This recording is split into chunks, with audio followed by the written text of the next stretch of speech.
Welcome to the Flute 360 podcast, where we incorporate a panoramic view of flute-related topics. I am your host, Heidi K. and this is episode 97, Let's Talk Monkey Brain with Nicholas Pallesen. Today's sponsor is brought to you by J&K Productions. Did you know that not only are they a production company for podcasts, but they are a recording company for musicians? Any musical recording needs that you may have, J&K Productions can fulfill that need. They have all the necessary equipment and expertise to record your next flute recording for college or graduate auditions, competitions, summer festivals, or a flute album. J&K Productions can record any setup imaginable, from solo flute, small chamber, flute and piano, and much more. Consider J&K Productions for your next recording project. Contact them at jkproductions.media. Hello everyone, welcome back to another Flute 360 podcast episode. Today, my special guest is Nicholas Pallesen, who is a speaker, transformative coach, and mental performance specialist. Nicholas has been helping people for over a decade and has given presentations and held residencies nationally and internationally. Welcome, Nicholas. Hi, thanks. Thanks for having me. Oh, for sure. How are you today? Not bad. Living the dream. Awesome. Well, thank you so much for giving me and the listeners your time. So I will, without further ado, just jump right into the questions and start picking your brain. Go for it. So before we get into today's topic of the mental side of performance, can you please share with the listeners a little bit about yourself and your musical background? Yeah, so the way that I like to describe it is that I basically have spent much of my life living two full-time jobs. So for about a little bit over a decade, I performed myself as an operatic baritone. I was fortunate enough to go to Juilliard to do an artist diploma in opera there at Juilliard. And shortly after Juilliard, kind of got to sing both around the U.S. and around Europe, getting pretty much to the point to where I got to sing at the Metropolitan Opera, the Lyric Opera of Chicago, got to sing in London at the English National Opera and around Germany as well. And concurrent to my performing career, I have also worked for over a decade, probably about 16 years or so now, supporting artists in terms of overall mental wellness and performance psychology work. So basically, helping them get out of their own way, get out of their head and get more into their life. And for, like I said, for about over a decade, I was doing both concurrently. And then a few years ago, I had this kind of epiphany that I just found myself getting much more fulfilled doing this work and being able to support others and help them on their journey in a way that I wasn't feeling fulfilled as a performer. And so I made the decision that about a year ago, I was going to retire. So the summer of 2018, I sang in Madame Butterfly at the Santa Fe Opera, and that was my final performance as a singer. So I am now just a little bit over a year into retirement as a singer and just focusing now on my coaching and helping bring out the best in others. I love that. Well, congratulations for you to go full-fledged into this coaching business. That's a huge move. Yeah, it was a really huge move. And thankfully, I'd been doing this job for quite a while up until then. So the good thing about it is that I wasn't starting from scratch, and trying to do something completely new. I had already been involved in this work. So that definitely made the transition a little easier than trying to just start with something completely fresh and new. But it's been a really fun journey. The thing that I think has surprised me the most is that since I retired from performing, I actually haven't missed singing once and haven't felt any sort of desire or draw to go practice. And so that's been kind of interesting for me, because I was kind of wondering how I'd feel. But I guess, it just makes me feel even more that where I am right now and what I'm doing right now is where I need to be, because I just get so excited about doing this work and being able to share it with others. So yeah, it's really cool to kind of have that feeling of coming alive. That's amazing. Yeah, if you are feeling fulfilled, then you are completing your life's mission and your life's call. And so that's amazing. Absolutely. I mean, for me, I often say there's no cooler conversation to be in. I really love being able to help, other artists to be their fullest version of themselves and to kind of get out of their own way and be able to thrive, not only on stage, but in everyday life. So it's pretty cool, watching people make the journey and the transformations that they've made has, I often say that it fulfills me in a way that no standing ovation ever did. Huh. Interesting. Yeah, I can definitely hear the excitement in your voice, and I can't see you, but almost a sparkle in your eye. So that's amazing. Oh, thanks. Appreciate it.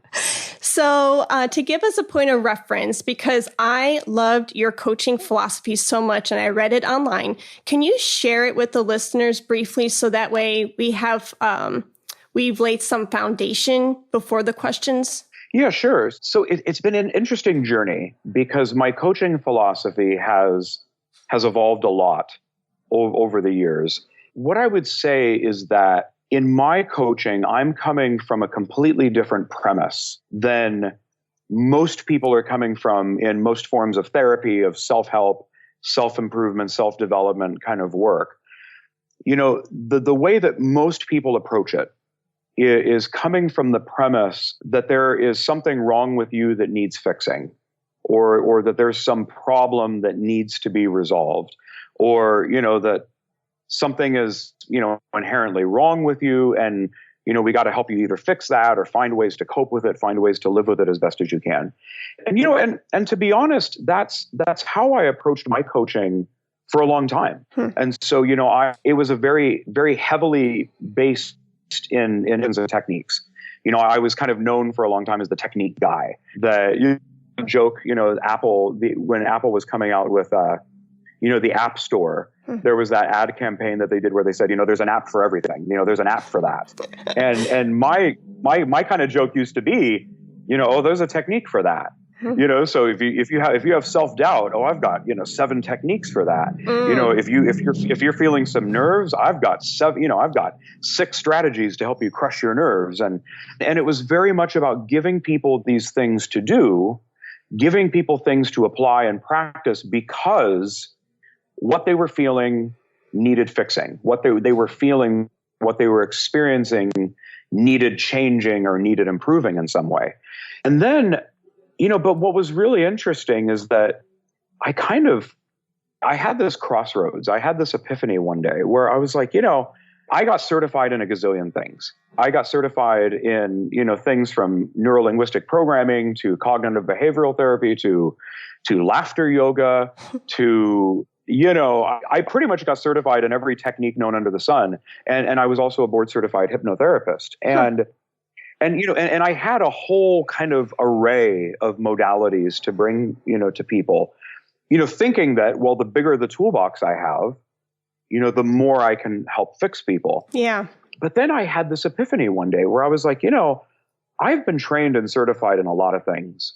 And, and there's a lot that I understand about the mind. So if that's the case, then why am I still so miserable? Like, why am I not the happiest person in the room?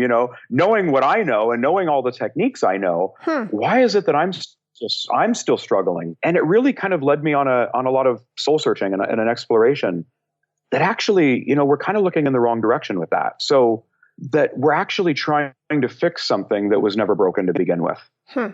And so in my coaching, I'm coming from the premise that at your core, at your nature, you are completely well, you're completely unbreakable, and that right now, all of those qualities that we often talk about developing, like confidence or resilience or focus or clarity, that actually none of those are traits we need to acquire or achieve, but they're actually our true nature. They're actually who we innately are. And so I come from the premise that we are all innately well, that there's no one on the planet who's broken. and that we are innately resilient by nature, and that the only reason it doesn't feel that way sometimes, which it certainly doesn't. I know I don't always feel that way. I don't always feel like I'm, innately okay. But that the reason why is not because there's anything innate with us, but because, it just is covered up by a lot of conditioning, by a lot of, innocent misunderstandings about how life works, about how the mind works, and about who we truly are. And so, you mentioned the page on my website. I give it the story of how Michelangelo's David came to be. That the story goes that Michelangelo, he saw this very imperfect, huge, slab, and that somehow he could peer into it and he could see David inside the statue. And so it wasn't a matter of constructing David. It was more a matter of chipping away, carving away at all the extra marble that didn't need to be there, so that the David that was already in there could be revealed. And I think that that's really how I approach my work these days, rather than giving people 7 strategies to, beat your nerves or get more confidence or, develop resilience. It's more about, well, you already have all of that. You already are all of that. And let's just help you see through all of the conditioning, all of the extra baggage that says that you aren't.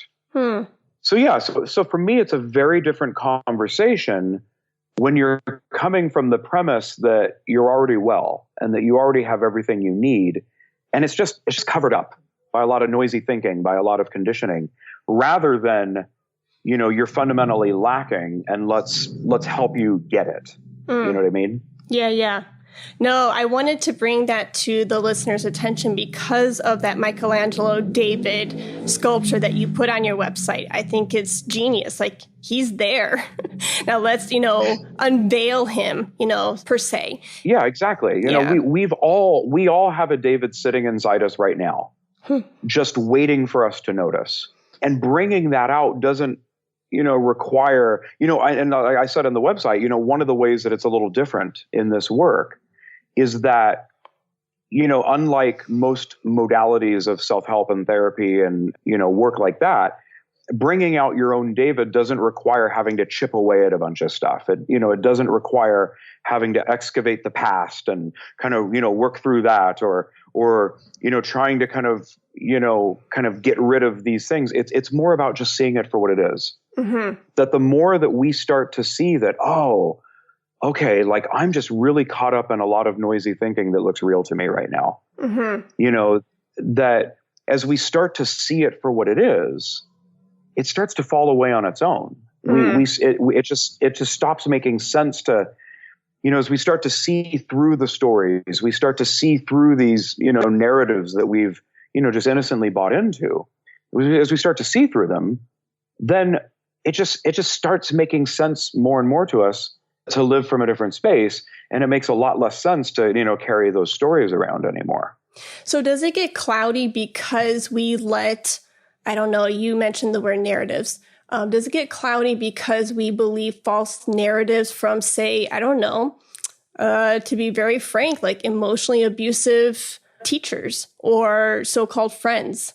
And we buy those lies of, oh, you're not good enough. And then we start programming our system. Say we're a computer, right? And we start entering that data into our program, into our system, and then realizing, oh my gosh, I got to debunk this and I have to get the virus control program out to start like catching these viruses and not believing it and starting to deactivate, if you will. You know what I mean? Like over time, like, why do we get cloudy? I mean, because if you think about, I first was a ballerina and I dance in front of thousands of people all the time, like not even a care in the world. And I didn't even know that it was 1,000 people. But sometimes if I get, my flute in my hand and I play in front of 10 people, I could be shaking in my boots for days. And I think it's so stupid because it's like, wait a second, what was the difference? Like when I was a little kid, I don't know if it was because I was naive or I didn't have enough experience yet for something or someone to tell me to be nervous. And so I was dancing carefree, but then like life happens and then like you hear, negativity or there's, more, I know you don't believe in stakes, but there's more on the table. Does that add up to the cloudiness? And then we have to start finding our David again? Well, yeah, I mean, that certainly is one of the things, I think. Okay. The way that I would describe it is it gets clouded up by a bunch of thinking that looks real to us. Okay. And so sometimes that's, stories, sometimes it's narratives, sometimes it's labels we've taken on, in whatever form. But yeah, it gets clouded by a bunch of thinking that looks real to us. And, and so why do we do that? Well, we're human beings and we think. And it seems to me that the way that we work is that we experience our thinking. We live in the feeling of our thinking. And so, if I have a lot of anxious thinking on at the moment, I'm going to feel anxious. If I have a lot of, insecure thinking going on in the moment, I'm going to feel insecure because, thoughts and feelings are kind of two sides of the same coin. That the feelings are kind of a reflection of what sort of thinking we have going on in the moment. What you said is so cool. And, there's we could talk for 2 hours, basically unpacking everything that you just said. Oh no. But, I'll tell you one thing that was really cool that occurred to me while you were saying that. I loved what you were talking about being a kid. Mm. And then, as you've grown up, that having a very different experience and kind of what's that all about? And you made this comment of are we, was I just naive then? Mm. Well, it's funny because I'll just kind of share how it looks to me. Because I think what it's pointing to is something really, really cool to see that goes along the lines of this, that the David is already in us, that our nature is whole, well, and complete. When you look at kids, kids are such an example of so many cool things. You see them and they're so curious. And, their nature is curious and to explore and, to understand their environment. And so they're touching everything. They want to climb on everything. They're just so curious to understand and explore their environment and explore the world that they're in. So, they're naturally curious. They're natural explorers. And, when you look at them, they feel all the feels, right? They, 1 minute they're screaming and crying. And then the next second they're laughing or they're just feeling something completely different. And they're not judging themselves for feeling whatever they're feeling. Mm-hmm. They're not going, oh, well, what's wrong with me? Why am I crying? Why am I screaming right now? What's wrong with me? No, they just feel it and they fully feel it full out. And then they feel the next thing. And then they feel the next thing without any sort of judgment. And then when you look also when they're learning to walk, they probably fall on their butt a ton of times or they fall on their face and they might cry, for a minute. But they don't go, oh man, why haven't I learned to walk yet?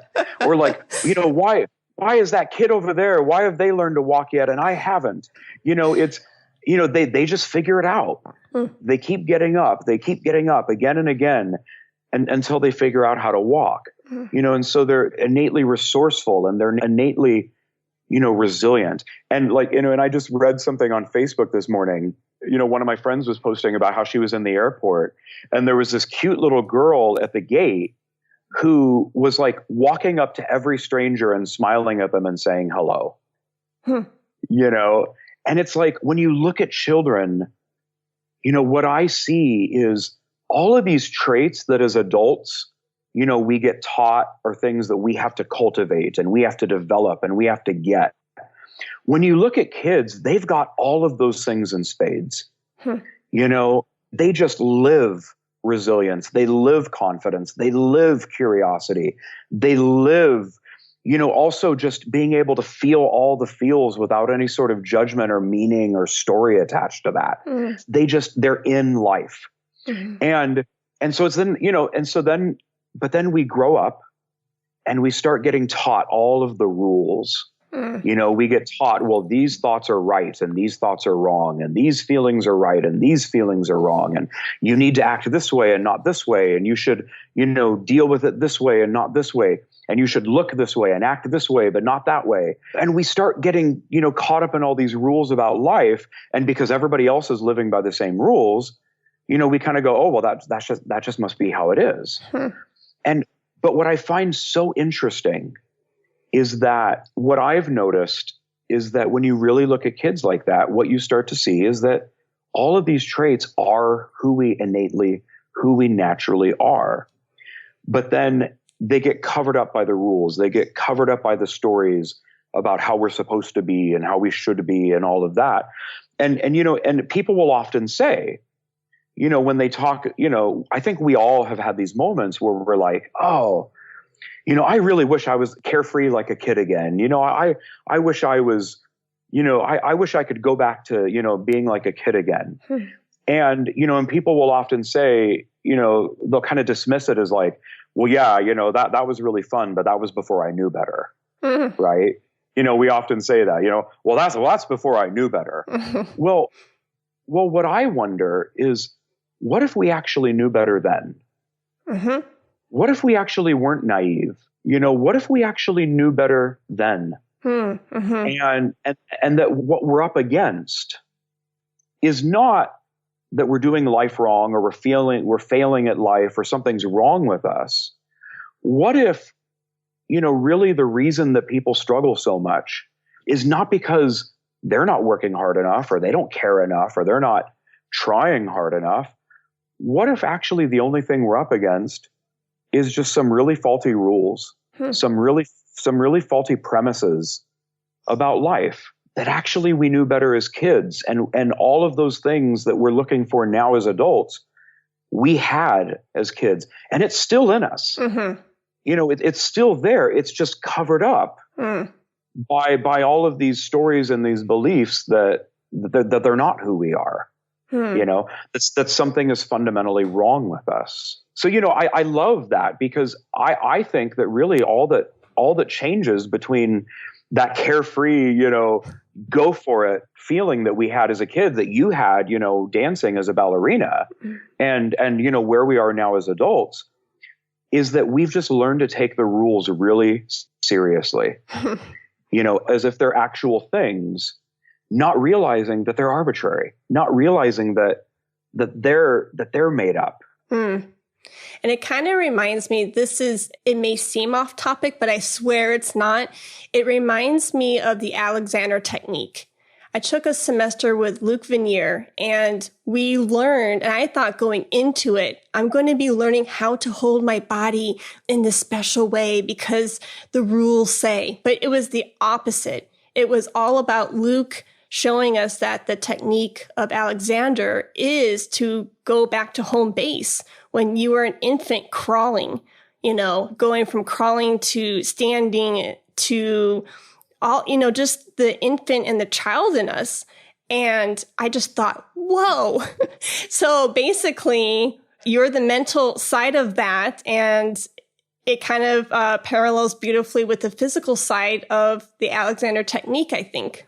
Absolutely. Absolutely. Because they are coming from a premise in Alexander technique that the body naturally and innately knows what it needs and it knows what to do. And if we get out of the way, rather than trying to make it our job to get the right posture or stand and sit the right way, that our body, if left to its own devices, will always find it good. It'll always find its way back home. Yes. And I think that that's kind of true with the mind. And that's why that's a big reason why I stepped away from doing the hypnosis and the cognitive exercises and all the different mind body techniques was because what I saw that actually the same is true about the mind, that the mind's home base is clarity. Its default state is stillness, is, that clarity and wisdom and intelligence. And just as the body is designed to kind of get back home, so is the mind. Left to its own devices, the mind will always settle on its own. But we kind of make it our job. I've got to quiet my mind. I have to tame the monkey brain. And so then we do all of our exercises and we do all of our self-help techniques. And it's like, I've got to make it happen. And because we don't realize that the mind is actually designed to get back there on its own if we let it. It's going to get back to the default, that clarity on its own way easier and way faster if we let it do what it's designed to do, rather than putting our hands into the mix and thinking that we have to make it happen. Yeah. So speaking of monkey brain, that's my first question, I guess, is how do we tame that monkey brain? But you kind of answered it. So I don't know if you want to dive into calming the mind some more. But that inner chatter, it's a thing on stage, and I don't like it. And I know my students don't like it, and I know my colleagues don't like it. So what do we do? Well, I think, you're right. I sort of answered it a minute ago when, what I've found in the last 4 years of my work is that there is nothing that will quiet the mind faster than doing nothing to quiet the mind. And that sounds so counterintuitive because, like I said, we're taught the opposite. I mean, go to any self-help section of a bookstore and it'll prove to you that we're taught the opposite. There's a gazillion techniques and a gazillion strategies out there, that, from meditation to, this and that to that we need to practice to quiet our mind. But the best way to kind of illustrate it, I found, one of my favorite metaphors is to think of a snow globe. A snow globe's natural state is stillness and clarity. The snow's settled on the ground. You can kind of see what's very clearly what's inside it. And that's the default. That's its natural state. And then every now and then the snow globe gets shooken up. And when the snow is kind of flying around the snow globe, it's a whole lot easier to, it's a whole lot harder actually to see what's in there. And so, you got the snow flying around, and anything that we do to shake the snow globe more is just going to churn up more snow. It's going to get the snow flying around, a lot faster and more. But if we want a snow globe to settle, we have to set it down and we have to leave it alone. Because a snow globe is designed to always return back to that default state on its own if you let it. And, it's built that way.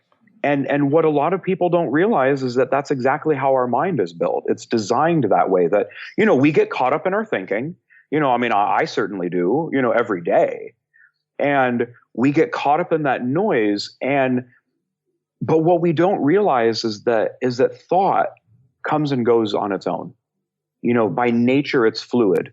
You and I aren't thinking the same thoughts right now that we were thinking a minute ago or 2 minutes ago, or even at the beginning of this conversation, because, new, fresh thought is always coming, and the old thought just kind of passes.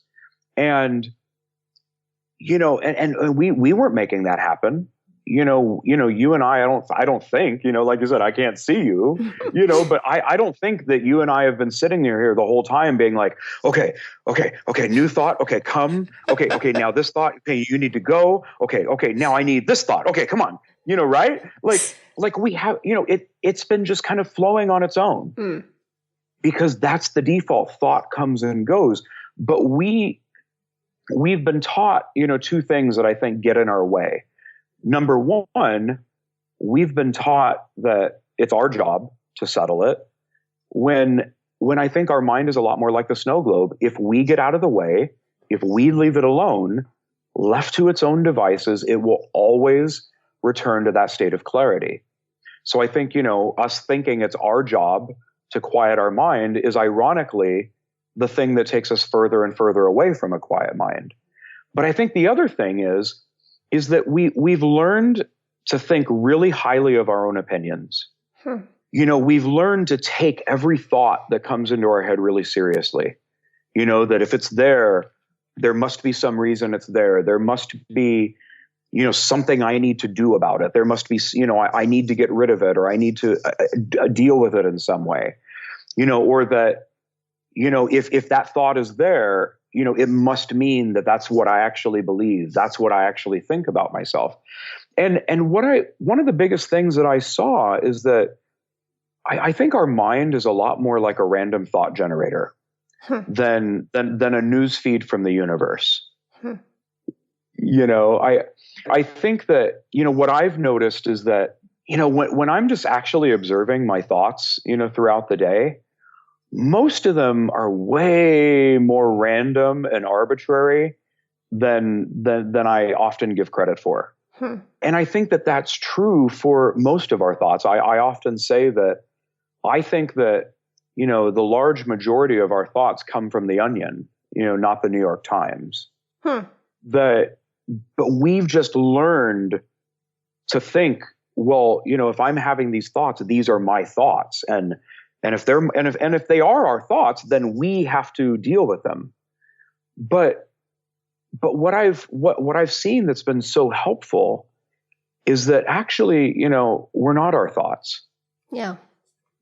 That just because we have a thought doesn't mean we have to act on it. Just because we have a thought doesn't mean it's true or real or even what we actually think. That one way that's coming to me to kind of say it right now is that thought is an invitation, not a command. Okay. We treat every thought like, ooh, I've got to do something about that. But actually, I think it's just an invitation into a new world. And it's like, well, if that thought isn't working for me, if that thought isn't serving me, well, cool. Well, I don't have to engage with it. I don't have to do anything about it, because if I don't like that thought, a new thought's going to come along in a minute. And so in an ironic way, what I've found is that when I'm not trying to quiet my mind naturally settles. And when I'm not chasing a particular thought or a particular mood, what I've noticed is that when I'm not out there actively trying to make it happen, whatever mood, whatever thought I need in that moment just kind of finds me. Okay. It comes to me rather than me needing to make it happen. And so I think that's another really cool thing to recognize is that if this isn't, if the thought world we're in that moment isn't working for us, we don't have to go find better ones. Other ones they're right around the corner. So say you are on stage and you're singing your heart out, and say that inner chatter starts up, and if we are taking that parallel of the snow globe, and do you, in the heat of this inner chatter going on while on stage, do you just mentally imagine setting down that snow globe and letting the snowflakes fall rather than, shaking it up more? I mean, yeah, is it a visual technique?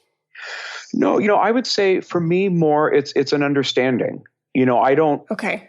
I give these metaphors not so that people turn them into a prescription, which would be very easy to do. Okay. Because we love to do, and we're a world of doers, right? And it would be very easy to take what I just said and turn it into a prescription. Okay, so the next time I'm in the heat of the moment and I've got all these thoughts in my head, I've got to tell myself that my mind is a snow globe and I've got to set it down.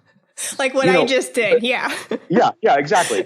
Well, but to be fair, we all do that. Okay. And I, like I said, I was guilty of that myself for over a decade in my work. I was always the reason I got trained and certified in so many different modalities is because I was always looking for the next prescription. I was always looking for the next fix, the next thing to do that might be shinier and better than the thing I had learned before, right? So I'm, guilty as charged. Me too. I do the same stuff.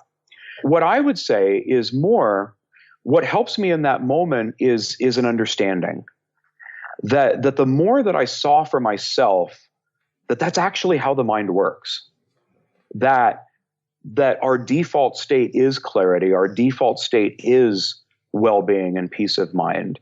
And that sometimes, the snow gets shooken up, sometimes we get really caught up in our thinking, but that the mind will naturally return there on its own. The more that I, to that clarity, the more that I understood that for myself, that, oh, that's how it works, then the more I could be like, okay, cool, I don't have to worry about that. The more that I understood, the more that I kind of saw for myself that thought by nature is fluid. By nature, it's constantly changing, that we're never stuck in a thought. We're never stuck in an experience. They all come and go like clouds in the sky, right? the more that I saw that, oh, that's actually just how it works, then it was like, oh, well, cool. I don't need to do anything about that because that's what's already happening. Okay. Like I was saying, like as you and I are talking right now, I gave that example earlier. Like as you and I are talking right now, our thoughts are coming and going. That's just what they're doing. We're not making it happen.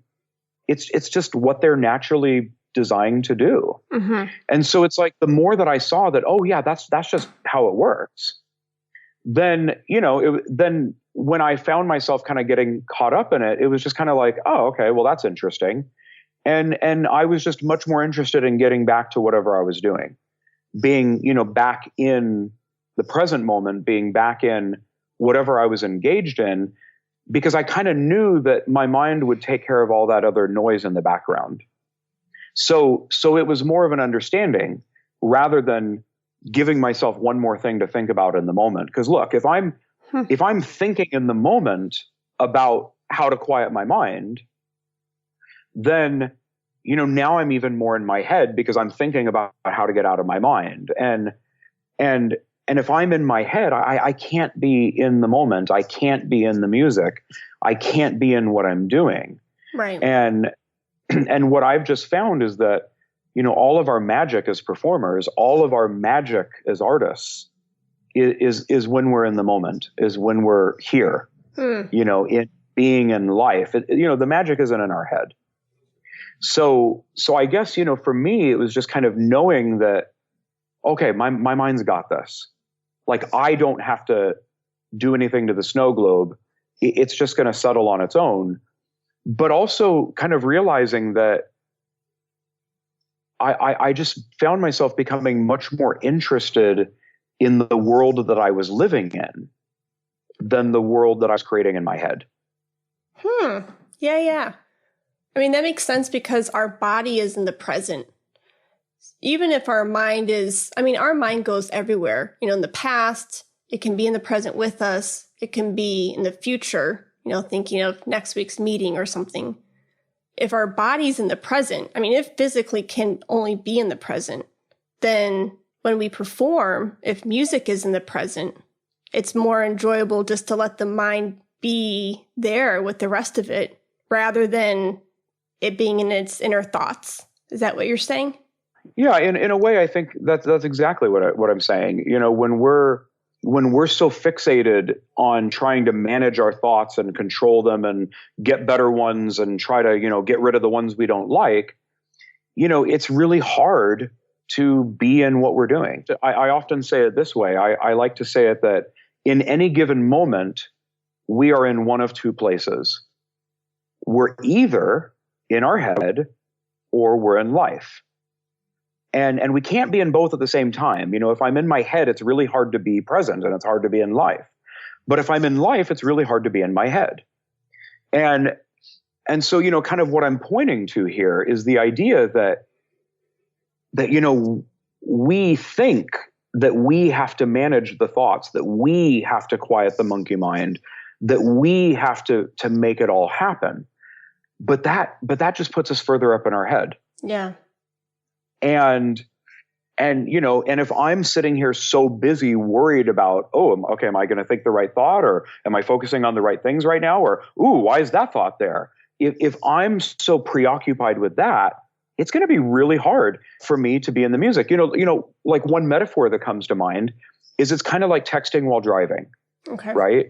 It's like, if I'm driving and, and I get a text and I'm like, I better deal with that text. I better reply to that text, or I better do something about it. Well, I can still drive. I'm still capable of driving, but if I'm preoccupied with that text, it's a lot more likely that I'm going to, swerve out of my lane or run a stop sign or, maybe accidentally drift into a car next to me. I'm a lot more likely to make mistakes and do things as a driver that I wouldn't normally do because I'm preoccupied, because I'm texting while driving. And I think that that's kind of what happens to us is, when we're performing, we get so preoccupied by what's going on in our mind and thinking that we have to act on it or we have to do something about it. And so then it's kind of like we're texting while playing, right? Mm-hmm. And so then, people will often say to me like, man, Nicholas, it was so weird. Like I made these like silly random mistakes that I like never make. It was like, so, why did that happen? I've never done that before. And it's like, well, that's kind of what happens when we're texting while driving. Mm. When I'm so preoccupied with what's going on in my head and thinking I've got to fix it, well, I'm probably more likely to make mistakes I wouldn't normally make when I'm playing. Mm-hmm. Probably more likely to not play the way that I would normally play because I'm not in the playing. I'm so busy managing the texts, Mm-hmm. But what I think a lot of people don't realize is on offer, what they don't realize is a possibility, is that just because the phone beeps, just because we get a text, doesn't mean we have to answer it. And it doesn't mean that it has a really important message that we need to deal with in that moment. Okay. No, that's amazing. So like there's something so freeing in realizing that, look, I'm going to think thoughts. When I'm performing, when I'm teaching, when I'm doing sessions with clients, I have all sorts of thoughts, that we would consider to be distracting or not particularly helpful. But there's something so freeing in knowing that just because you get a text doesn't mean you have to deal with it or answer it. And it's like knowing that, it's like, okay, cool. Now I can just be present on the road. And when we're present, when we're in whatever we're doing, we're just naturally going to do it a whole lot better. Yeah. No, that's awesome. So how do you then just drive?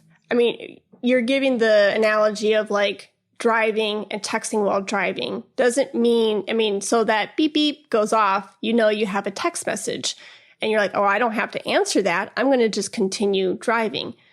I hope what I'm about to ask or how I'm about to say it is clear because I don't even know how it's going to come out.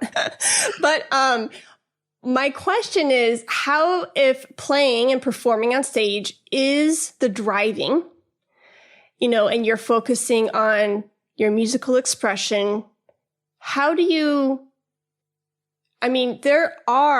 is there not still like inner dialogue? Like, oh, I'm going to go to that G to cadence. How do you let that just be? You've practiced it. Say the practice is done, right? You've worked on intonation, you worked on rhythm, you worked on all that. But to be present, to have that, to be in the moment and to express yourself musically in that phrase, let's say, is there still some sense of inner dialogue going on though? Does that make sense? Yeah. Yeah, it makes sense. And I think it's a great question. Okay. And I think it speaks to something that I think is super life-changing for people to know, which is, I think what allows us to be present, like you're talking about, is we start to trust, we start to rely on the fact that we'll know what to do in the moment, that what we need will show up for us in the moment we need it. And, we start to rely on the fact that each of us, we've all got this deeper intelligence, this wisdom in us that a lot of people would call like a deeper knowing or intuition or instinct or gut. We have this knowing and we're all made of it and we're all built with it. None of us, came without it. We all have it. And it's a very in the moment responsive wisdom. Like even right now, like I had no idea what you were going to ask me. Mm-hmm. And I didn't know what questions you were going to ask. And yet when it came time to answer, something popped into my head. Something came to me to share with you. Now that wasn't me. I don't think that was me. It was something that kind of came to me. It wasn't me sitting here thinking really hard about it. And okay, what do I got to do? Okay, what am I going to say to her?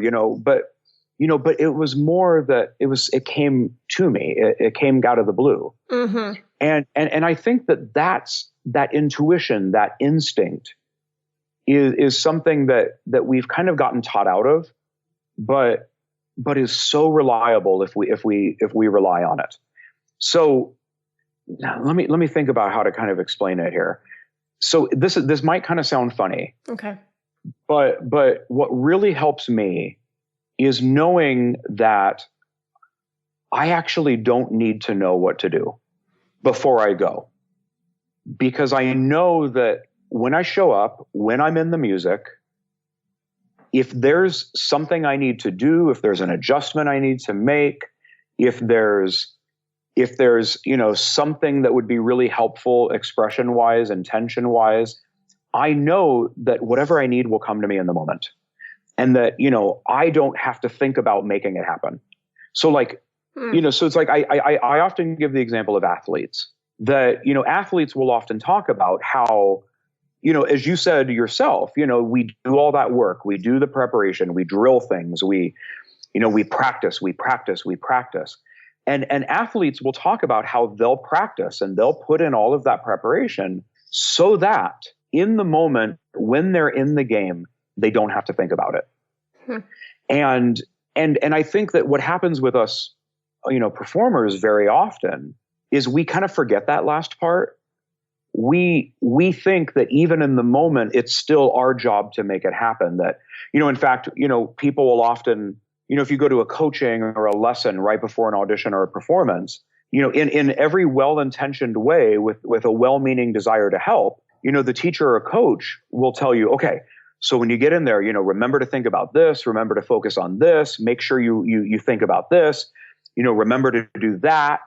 And kind of the message that they're innocently reinforcing is that, you've got to think about it in order for it to happen. You have to make it happen. If you focus on it, it'll happen, but if you don't focus on it, it won't. But go back to what I said about the athletes. The whole point of the preparation is so that in the moment, instinct can take over. That in the moment aliveness, that fresh kind of responsive wisdom can come through. They do the work so that in the moment, they don't have to worry about making that all happen. They know that what they need will show up for them.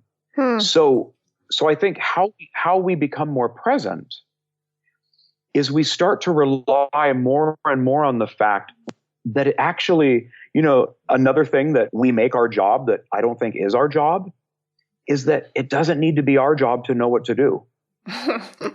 And that's like I said, I get you laughing because that sounds so crazy. Yeah. We love to be in control. We love to make it all happen ourselves.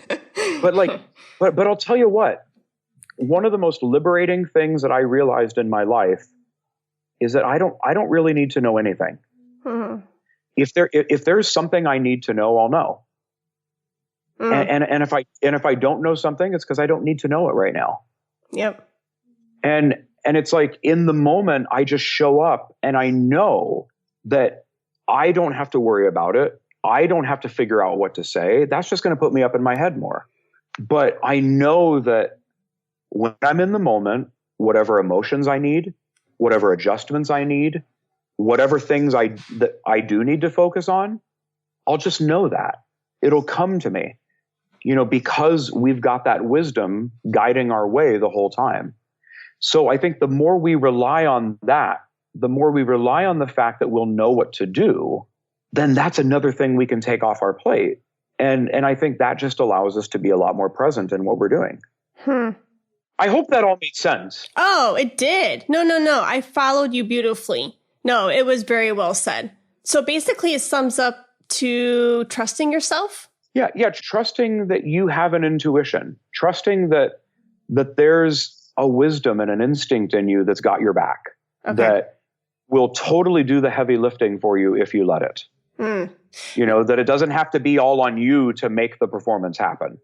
No, I was giggling because isn't it so us as musicians to give ourselves more responsibilities? We're like, oh, I need to know. I need to, know these answers and la, la, la, la. I don't know. It was like, oh my gosh, that is really freeing what you said. Like, I don't need to know. Can I just take a chill pill? I don't know. It just felt freeing to me. Yeah, I think it's incredibly freeing. And, for someone who, I considered myself for, 30 years, 30, maybe even longer, one of the biggest control freaks I ever met. Like it, at first it was a little scary to kind of think of it this way, but man, what a relief it is. Man, it is so freeing to kind of realize that it doesn't have to be completely up to us. And, what you said just reminds me of another thing. I think that we, you're right. It is totally our instinct as musicians to, put more on ourselves and give ourselves more to do and more to think about. But, I think we all get deep down that what we're talking about is a lot more true. It's a lot more in line with how we work. Because think about the moments when you feel, in what they would call the flow, in the zone. Like, think about those moments as a performer where you felt like you were on, and, maybe it wasn't perfect, but you felt like, yeah, I'm doing a pretty darn good job right now. I'm in it. Mm-hmm. Well, when I've asked anyone about what that experience is like, and when I've thought about my own experiences as a performer, the answer that I always hear is people describe that experience as, it felt like I wasn't thinking. It felt like I wasn't doing anything. It felt like I wasn't working. And in fact, some people would say, like, it felt like I wasn't even there. It's exciting because I was thinking like how I would answer that if you were asking me that. In my mind, I thought, my answer would be, I got out of Heidi's way. Yes. Yeah. Exactly. Okay. I'll tell you what, like, my best coaching sessions happen when Nicholas isn't there. Yeah. Like, it's kind of makes me kind of laugh to say that. Yeah. I coach better when I'm not present. You know what I mean? Like, I perform better when I kind of fire myself, from the job of making it all happen, Yeah. Yeah, but that's it. Like I think we've all had that experience where, the actual experience of being in that flow, being in that zone, is an experience of not making a bunch of stuff happen and not thinking about a bunch of stuff, and so I think we all kind of get that, that old saying, less is more. Well, maybe that's actually true. Mm-hmm. Maybe the less we're getting involved in making it our job, the more impact we're going to have in everything we do, not only as artists, but in life. Yeah. Same with podcasting. Do you know, I became a freer, more expressive musician since I've been a podcast host. What do you think that was? I'd love to hear more about that. Just communicating my ideas. And I love to talk. So my listeners know that Heidi is a talker. And my mom always introduced me as, this is my firstborn child, Heidi. She's the talker. So I just love sharing ideas. And I realized, oh my gosh, that's music. We're sharing ideas. It's a story. I story tell beautifully. I can talk my husband's ear off for hours, and I don't think twice about it because I love sharing. And that is essentially what we're doing as musicians.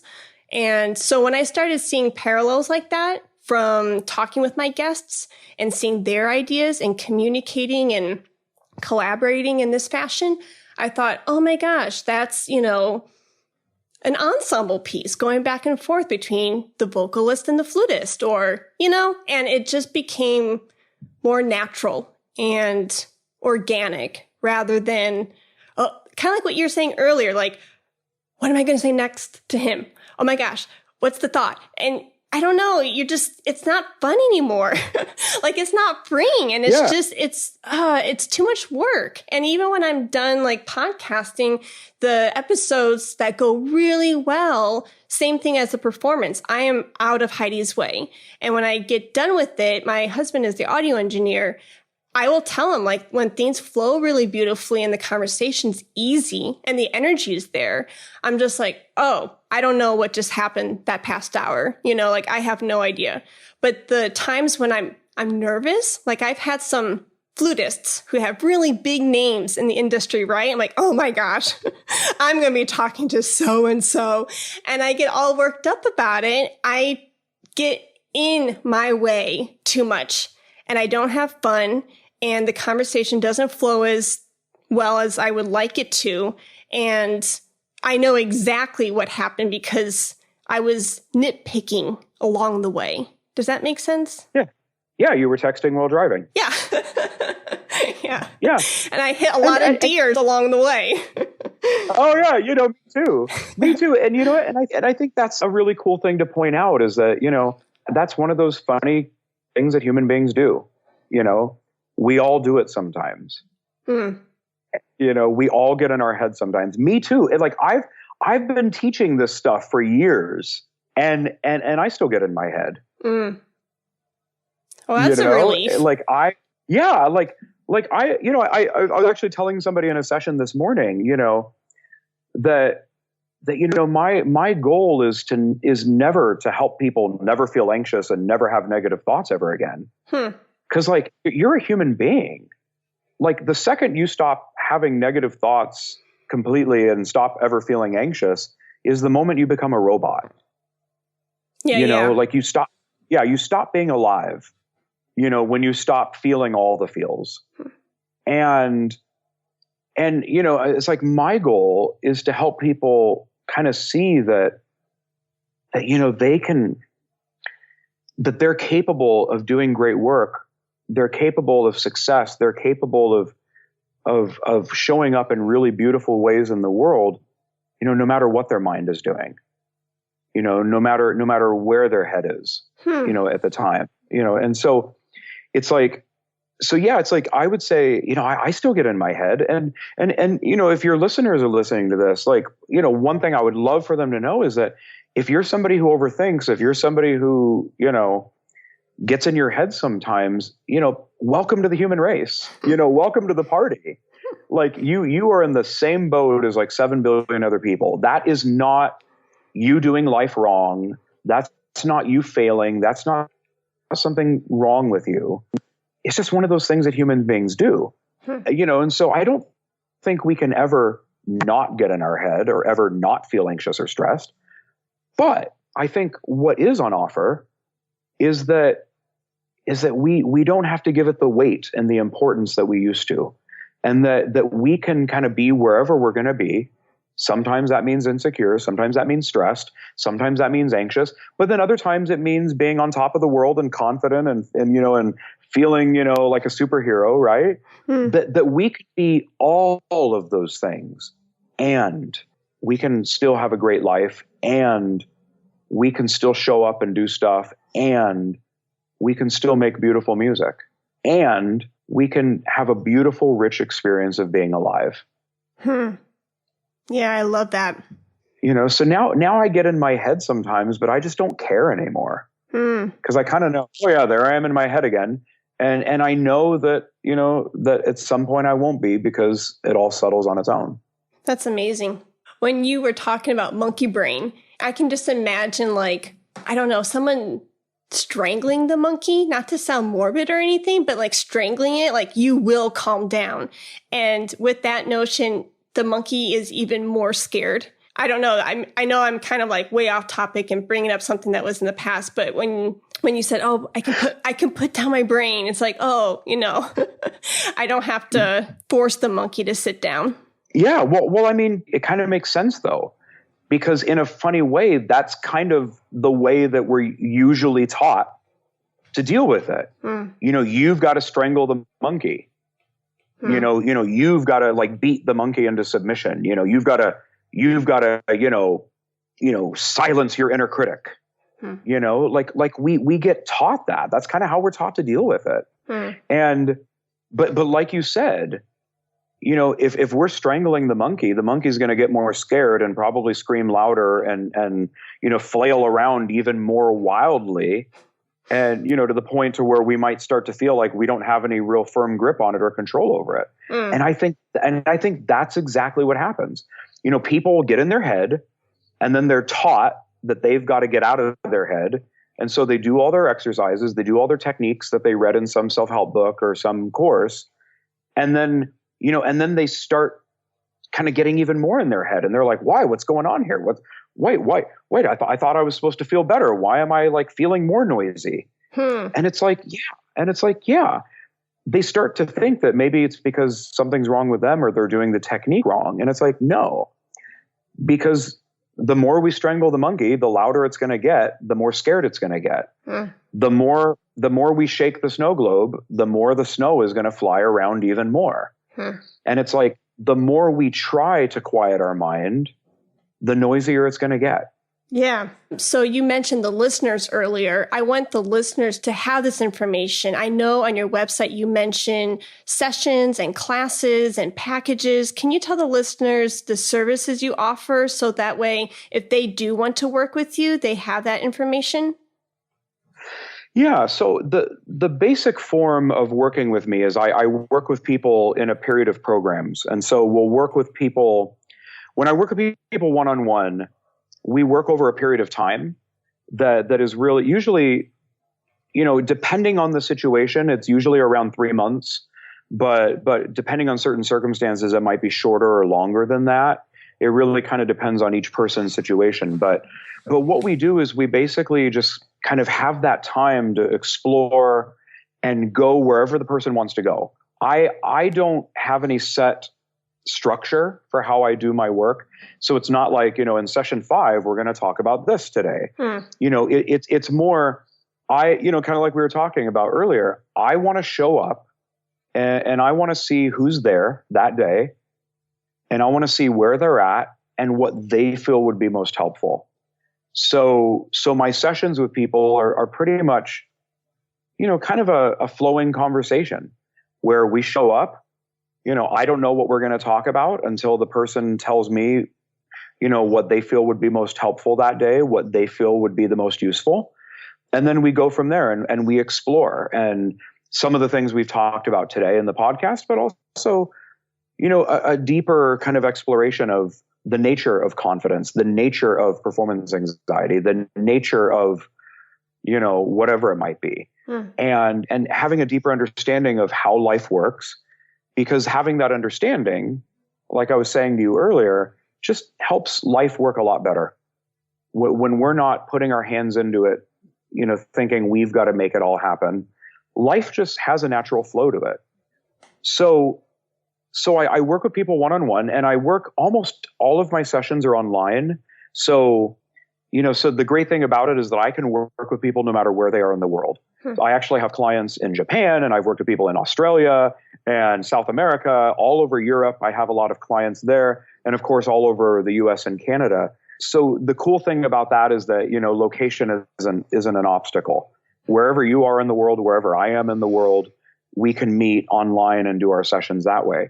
And so that's the most common way that I work with people, is doing the online sessions, and we'll just chat on video chat and, for a period of time, and just help you to achieve your goals, help you to get where you want to be with your dreams and with all of your goals and the things you want to accomplish. And then something that's a little less frequent is that I speak at a lot of universities. I speak at a lot of festivals and training programs. This fall has been a really busy fall for me. This fall alone, I've spoken at 13 different universities and training programs. And so I'll do like in-person residencies there, for a day or 2 days. And that's, and I'll teach group workshops and work with people one-on-one. So for any of your listeners that might be teaching at a university or, working at a music festival, that's something that I do very frequently. And it's really cool to be able to then explore this in a group setting and and be able to talk to people all at once, but then also be able to address people's own individual, goals and challenges. And then, I speak at some conferences. I spoke at a lot of conferences this year. I spoke at the NFA convention back in August, and I'm waiting to hear back on some conferences for 2020. But I love going to speak at conferences and sharing this work with people. But I would say, the most common way that people work with me is the one-on-one setting, doing the various coaching programs. And in the programs, we can talk about performance stuff or we can talk about life stuff. It's really customizable to whatever, you feel would be most useful. I would say about 75% of my sessions these days, we're talking about life. We're not even we're not even talking about performing or auditioning. But in a funny way, you know, as people kind of get, you know, in a better place in life, the performing and auditioning just kind of sorts itself out. Yeah, I was just going to say, I bet it just piggybacks. Yeah. Oh, absolutely. You know, and then it's funny too, because the opposite will happen. I'll have people come to me and say, yeah, Nicholas, you know, I came to you for performance anxiety or whatever. And it's so crazy because, you know, as we're talking about performance, all this other random stuff in my life is just like suddenly getting better. Yeah. You know, like stuff we haven't even talked about. Yeah. Because again, you know, taking it back to what I said at the beginning, you know, regardless of whatever people are up against, whether it's things in performance or things in life, you know, I come from the fundamental premise that right now, as you are whole, you are well, and you have everything that you need right now. You have all the wisdom that you need inside you right now. You have all the resources that you need right now. And the only thing that you're up against is just a lot of conditioning and a lot of misunderstandings about how life works. So really the conversation, regardless of whatever we end up kind of talking about, ends up being a life conversation. And it's just so cool because it has implications for all aspects of life. So like I said, it's very common for people to bring one thing to me and then just kind of find that by default, naturally, without even really talking about it in our sessions, all of these other areas of their life just naturally start getting better. And that's pretty cool to watch. Yeah. I think the biggest epiphanies I've had with either performance anxiety or anything, other topics that we've talked about today, it's actually come from different aspects of my life. And I realized, like, you know, when certain things, like certain seasons or certain aspects of my life have healed, I'm like, oh, wait a second. That's really closely linked to that aspect of the performing that I wasn't too happy about. And it's one big ball. And it's like, oh my gosh, like, it's crazy how they're so related. I mean, I don't know how better, you know, to say that other than you can't have, I don't know. It just seems like they affect each other immensely. Yeah. Well, I mean, they're all different facets of us. So it makes sense that there would be a connection. Mm-hmm. Cool. Well, thank you so much for your time, Nicholas. I appreciate your talents and expertise and sharing it with the world. And I hope you enjoyed our conversation, and I hope you have a great rest of your day. Thanks so much. This was a blast. I appreciate you having me.